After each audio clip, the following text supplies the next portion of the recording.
देवियों सज्जनों सत सत नमन।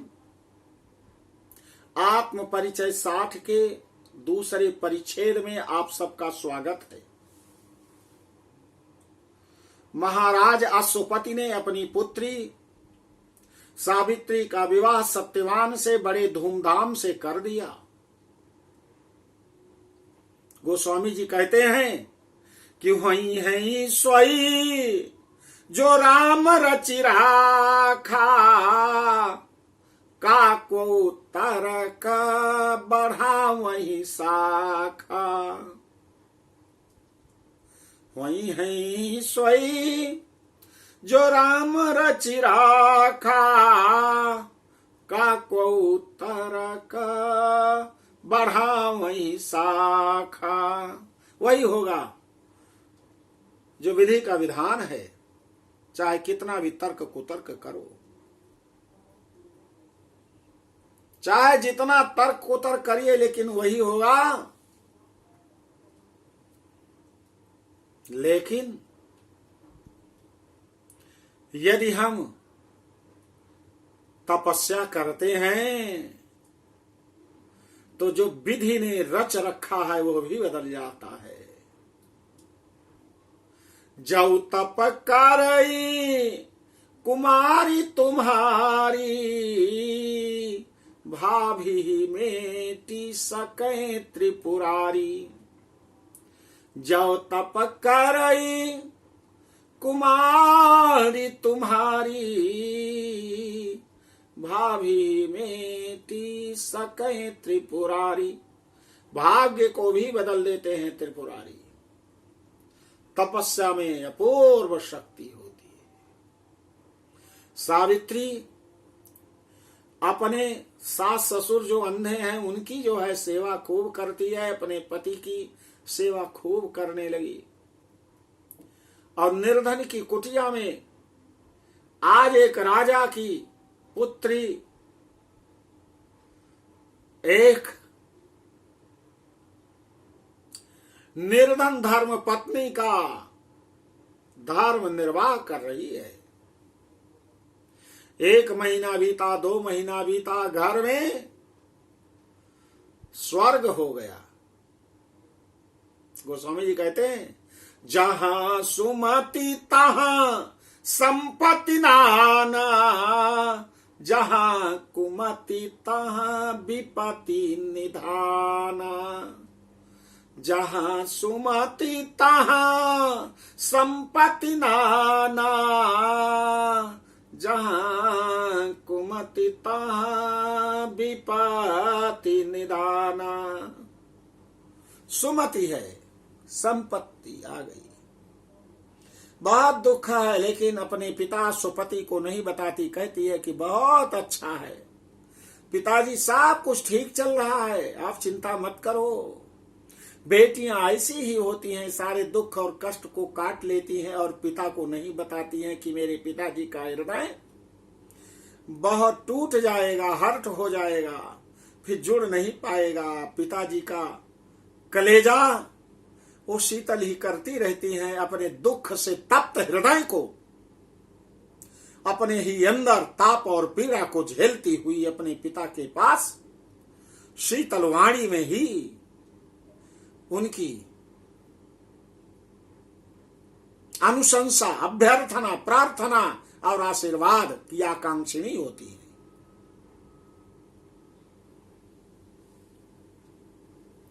एक महीना बीता, 2 महीना बीता, 3 महीना बीता, 4 महीना बीत गया, बड़े अच्छे ढंग से चल रहा। 5 महीना बीत गया, भगवान पर बड़ा ध्यान करती है सावित्री। बट वृक्ष पर बाल मुकुंद भगवान जो विराजमान रहते हैं, शयन करते रहते हैं, उनकी जो है हाथ जोड़ करके बड़ी प्रार्थना करती है, प्रभु रक्षा करना। 8 महीना बीता, 9 महीना बीता, 10वां बीता, 11वां बीता, अब 12वां स्टार्ट हो गया। जब 12वां महीना एक दिन बीतने को रह गया, उस दिन ज्येष्ठ की अमावस्या है, बट वृक्ष की सब लोग पूजा करते हैं। भगवान बाल मुकुंद गुप्त की, भगवान बाल मुकुंद गुप्त का मतलब जो दिखाई नहीं देते हैं, गुप्त रहते हैं, लेकिन कण कण वे विद्यमान हैं। ऐसे हैं भगवान बाल मुकुंद गुप्त। हमारी ये आंखें नहीं देख सकती हैं, लेकिन यदि हमारे अंदर भाव होगा तो भगवान गुप्त होते हुए भी प्रकट हो जाते हैं, प्रकट हो जाते हैं। सुबह से शाम तक वहीं व्रत में बैठी रहती है और भगवान नारायण की सत्य कथा सत्यवान के मुख से सावित्री सुन रही है। भगवान नारायण की सत्य कथाएं, जिसको सत्य नारायण व्रत भी कहते हैं, लेकिन सत्यनारायण व्रत में नारायण भगवान की सत्य कथा का श्रवण सावित्री अपने पति सत्यवान के मुखारविंद से कर रही। सायंकाल का जब समय हुआ कि अब यज्ञ किया जाए और लकड़ी काटने के लिए बरगद के पेड़ पर सत्यवान जब चढ़ता है, अचानक उसकी जीवन लीला समाप्त हो जाती है, सांसें थम जाती हैं। कुल्हाड़ी पेड़ की डालियों से टकराती हुई, खटकती हुई नीचे गिर पड़ती है और वो भी बरगद के पेड़ से ढुलकते हुए, डालियों से रगड़ते हुए पृथ्वी पर गिर पड़ा। इधर सावित्री 1 हफ्ते से अन्न का परित्याग कर दिया है, व्रत में रह रही है, बैठी हुई है। हे प्रभु, हे नारायण, आप पति के बिना जल बिनु मीन, नदी बिनु बारी, तैसै नाथ पुरुष बिनु नारी। जल बिनु मीन, नदी बिनु बारी, तैसै नाथ पुरुष बिनु नारी। मैं नहीं जीवित रह सकती प्रभु, मेरे ही प्राण आप ले जाओ। लेकिन भगवान नारायण के सत्य तेज से ऐसा तेज निकल रहा है सावित्री के अंदर से। यमराज के किंकर आते हैं, नौकर आते हैं, यमराज के दूत आते हैं, लेकिन ठहर नहीं पाए उस तेज के सम्मुख। वह भी भाग खड़े हुए। अंत में यमराज आते हैं भैंसे पर सवार होकर के, अब पास को लिए हुए, जिसमें वो जीवात्मा को बांध कर ले जाते हैं, क्योंकि जीवात्मा इस शरीर को छोड़ करके जाना नहीं चाहती है। बहुत मुश्किल से जीवात्मा शरीर से निकलती है और मारपीट कर यमराज इस पंच रचित यह अधम शरीरा, क्षितिजल पावक गगन समीरा, पंच रचित यह अधम शरीरा। ये 5 तत्वों से निर्मित जो भगवान का ध्यान नहीं करता, वो अधम शरीर को प्राप्त किया हुआ है और वो जीव इस अधम शरीर से निकलना नहीं चाहता। तो यमराज उसे अपने पास से और उसे पीट पीट करके निकालते हैं, बांध करके ले जाते हैं, ले जाना चाहते हैं। नहीं जाना चाहती है आत्मा, लेकिन जबरदस्ती ले जाते हैं। लेकिन आज सत्यवान का प्राण निकल गया और यमराज उसे बांध लिए अपने पीछे जा रहे हैं। सावित्री भी खड़ी हो गई, वो भी पीछे जाना चाहती है। कहा, देवी, यदि आप अपने पति का अनुकरण करना चाहती है तो प्राण त्यागिए और चलिए मेरे साथ। कहा, भगवान नहीं, प्राण नहीं त्यागूंगी मैं। कहा, लौट जाओ, मृत्यु लोक में केवल मृत्यु ही सत्य है और सब झूठा है, इसीलिए नाम पड़ा है मृत्यु लोक। लोक में जहां मृत्यु सत्य हो और सब झूठा हो, लेकिन हम मृत्यु को झूठा मानते हैं, सारी चीजों को सत्य मानते हैं। यही हमारी सबसे बड़ी भूल है। मृत्यु सत्य है। सावित्री पीछे पीछे चली जा रही है। पीछे लौटे यमराज ने कहा, देखो बेटी, तुम लौट जाओ, मैं तुम्हारे ऊपर खुश हूं, वरदान मांग लो। कहा, आप वरदान देना चाहते हैं? कहा, हां। तो कहा, ऐसा है कि आप मेरे सास ससुर की आंखें अच्छी कर दें। कहा, एवमस्तु, जाओ। यमराज फिर चलते हैं, उनके पीछे सावित्री चली जा रही। यमराज ने मुड़कर देखा, कहा, बेटी क्यों आ रही, मान जाओ कहना। अच्छा लो, एक वरदान और मैं तुम्हें देता हूं, मांगो। कहा, मेरे सास ससुर का खोया हुआ राज्य मिल जाए और मेरे पिता के 100 पुत्र हो जाएं। कहा, एवमस्तु, जाओ, मैंने दिया। तब तक यमराज का यमलोक नजदीक आ गया।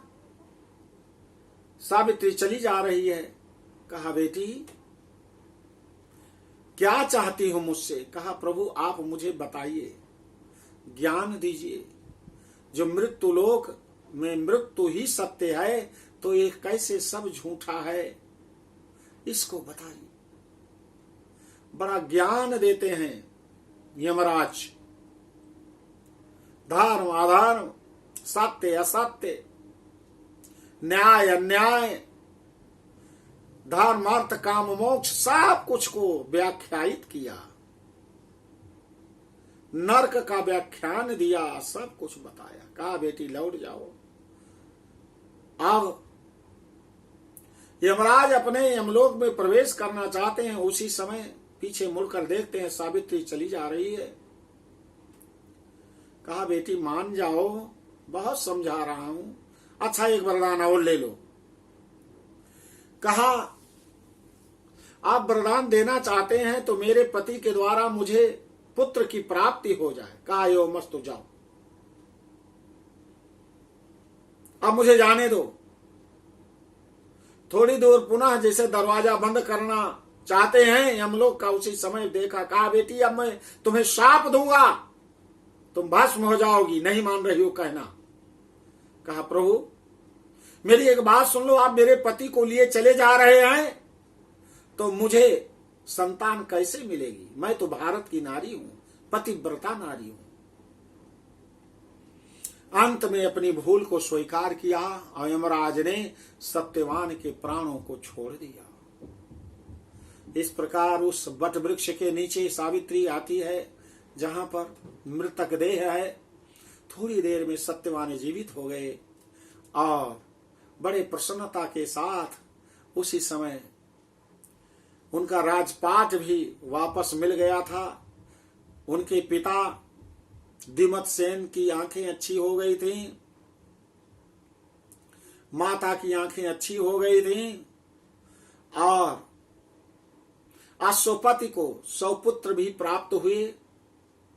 अब सावित्री सत्यवान के साथ 10,000 वर्ष तक रह करके राज्य किया और इसे भी 100 पुत्र की प्राप्ति हुई। इस प्रकार वट वृक्ष की बड़ी महिमा है। वट सावित्री व्रत इसीलिए कहते हैं कि सावित्री ने वट वृक्ष के नीचे जो व्रत किया था वो भगवान सत्यनारायण का व्रत था, वो भगवान बाल मुकुंद का व्रत था, वो भगवान करारविंदेन पदारविंदम मुखारविंदेन विनिवेशयन्तेम वटस्य पत्रस्य पुटेशयानम बाल मुकुंदम शीर्षा नमामि का व्रत था। वो वट सावित्री का व्रत पति और पत्नी दोनों लोग रह करके इस संपूर्ण पृथ्वी पर राज्य सुख भोगा और अंत में स्वर्गलोक को जाते हैं।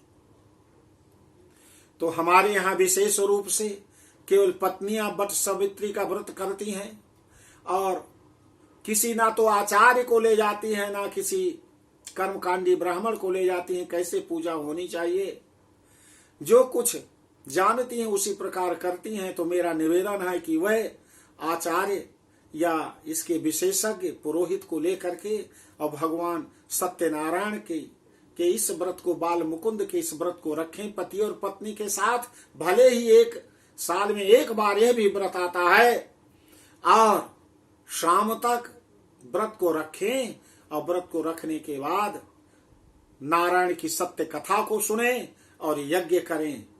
इसीलिए बट वृक्ष की लकड़ी की समिधा की से यज्ञ नहीं किया जाता, क्योंकि जिस समिधा को काटने के लिए सत्यवान चढ़ा था और अशुभ हो गया था, उसकी मृत्यु हो गई थी, इसलिए बट वृक्ष की समिधा से यज्ञ नहीं किया जाता है। इसीलिए कहते हैं कि आम वृक्ष की समिधा से और स्वयं सूखी हुई समिधा मिल जाए तो उसे 10 गुना का फल मिलता है। तो बोलो बाल मुकुंद भगवान की जय, बोलो बट सावित्री व्रत भगवान की जय। बट सावित्री व्रत की ढेर सारी शुभकामनाएं आप सभी लोगों को। आत्म परिचय भाग 60 के इस बट वृक्ष की कथा को आप लोगों के सम्मुख मैंने प्रस्तुत करने का प्रयास किया है। जरूर अच्छी लगी हुई होगी। इसे आप शेयर करें, लाइक करें और कहें जिसके पास आप शेयर करें कि एक बार इसको सब्सक्राइब जरूर करो, दोबारा नहीं करना है, जिससे महाराज जी का आत्म परिचय का ये आगे आने वाला वीडियो आपके पास स्वयं पहुंच जाए। जय माता की।